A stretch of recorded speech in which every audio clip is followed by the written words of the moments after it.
Turkey Al Sheik got a lot of these older fighters ready to dust off their gloves and come back into the game because they see the money that's out there to get that you young fighters are turning down. It's just that simple. And they're looking at this time in boxing like, man, I wish this dude was around when I was boxing because the money I could have made. So some of these old fighters is willing to get off the couch and take that risk to get that turkey money. Because a lot of these young fighters ain't jumping at the opportunity. That's the truth of it. I told you Tim Brad want to do it. Andre Ward want to do it. Roy crazy ass probably want to do it. They just seen Mike get off the couch and get some money. They've been seeing Floyd do it. You know. But they just couldn't put it on themselves. But Turk's there for it. So that's what they see. Now when it comes to Andre Ward, the whole thing is, do these two gentlemen up here with great legacies and resume, and do they look like two haters? They do. Even if they're not trying to be, they do, which I doubt anyway. Because when it comes to Andre Ward always has something for AJ. And I don't see how you can say that you respect him. You don't respect him. You think AJ's weak. And you look at the money that AJ made. And a lot of fighters feel like, well, I got the real points in the game. I got the real accolades and all that other stuff. So I should be the one that should be able to make that kind of money. Not these people who's not even cut like that. I'm telling you. That's his mentality because, I mean, Ward didn't want to fight Wilder. He didn't want to fight Fury. He don't want to fight Usyk. It all goes back to that money. That's what it goes back to. So I don't see the point in being going 8 years and coming back now. If Turk wasn't around, you wouldn't be hearing nothing from Andre Ward. That's a fact. Ain't no itch, ain't no nothing. All these guys be having bills that be coming up and all that other stuff. You know, and it just shows me that a lot of these boxers can't build outside of boxing, which I cannot understand. Some do, but a lot of these fighters don't build outside of boxing. They don't take that money, flip it, turn it into something else, another revenue, so they ain't got to be so desperate or none of that. They don't. They literally just ride and sit and eat off that money. They don't care if, you know, they're hemorrhaging.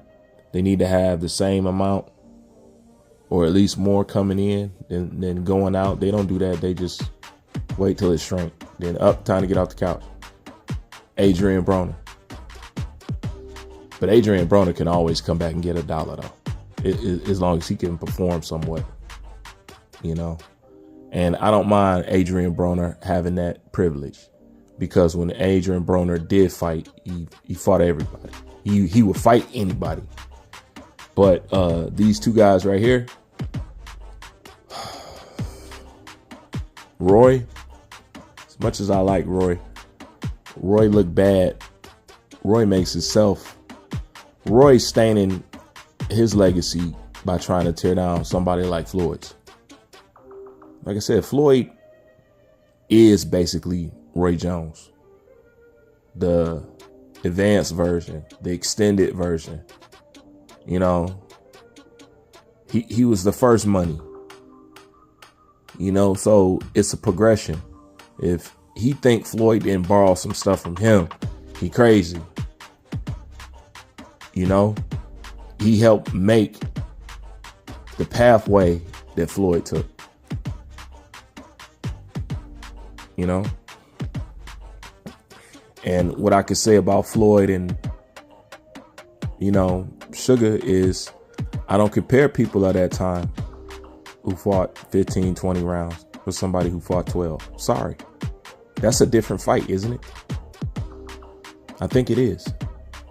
When a fight can go on that long, beyond the 12 rounds, I mean, the winner in 12 might not be the winner in 20.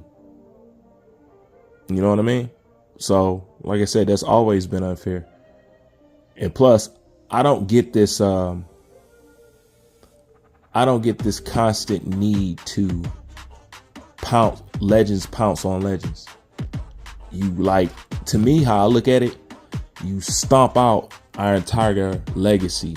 You know what I'm saying? It's like a Black Widow or something, or a snake eating his own tail type thing. Like, why would you do that when it comes to everybody else? You know, they celebrate their people as a collective, as a whole. They're not saying, let me give you an example of what I'm talking about. And this goes into the versus culture. They're not saying, who's the GOAT, John Wayne or Clint Eastwood?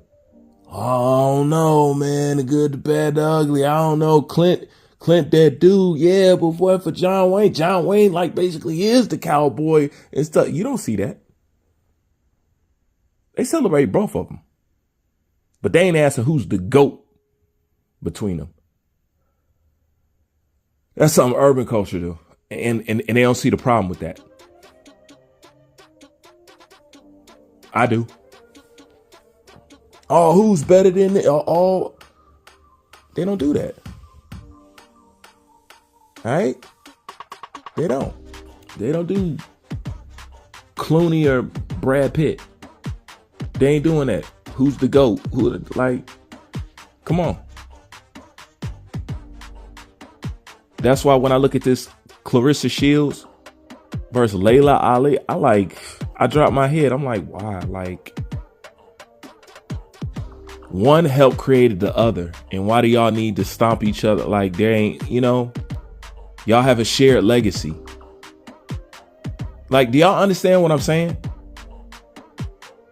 Like, y'all have like, that don't happen nowhere else. It's this constant need to stomp each other out.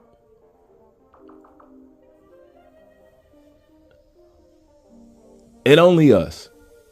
I don't want to see no Clarissa Shields versus Layla. Why? They're both great.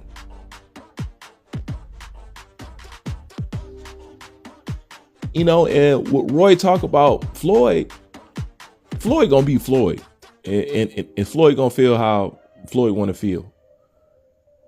But what people want to say about Floyd that they don't like, they can't say in the boxing realm. You can't. Floyd was just it on every level. Whether I like him or not, whether I think he a cool dude or not, immature or not, asshole or not. I've never seen nobody work the game. Listen, I ain't never seen a masterclass. I ain't never seen an ass whooping like Gotti Floyd. Still, I'm waiting to see somebody top that performance. I haven't seen it. If you think you've seen it, you drop it and let me know. So Floyd is that deal. I ain't never seen nobody so cerebral, aware of where they're at in the ring, where they're at in the fight, how much time is left in the fight. At the same time, paying attention to what the commentators are saying about the fight, fighting while being able to answer a question that the commentator was asking the other commentator for him. Floyd was cerebral to the core, in and out. Majority of the shit you see with Floyd, you be shocked to know what percentage of that is a gimmick. What's him and what's a gimmick? And sometimes can you get lost in your gimmick? Yes. But these two guys sitting up there, I mean, it's like, it's just money with war. Just say that. But don't be disingenuous. You know what I'm saying? Say you think, AJ weak and you want to run out there and get a check. understand that it's about the money. And I get it, cool, fuck it, you know? But is it looking like some haterade shit on both their parts? Yes, it does. It is. And honestly, I'm tired of seeing it.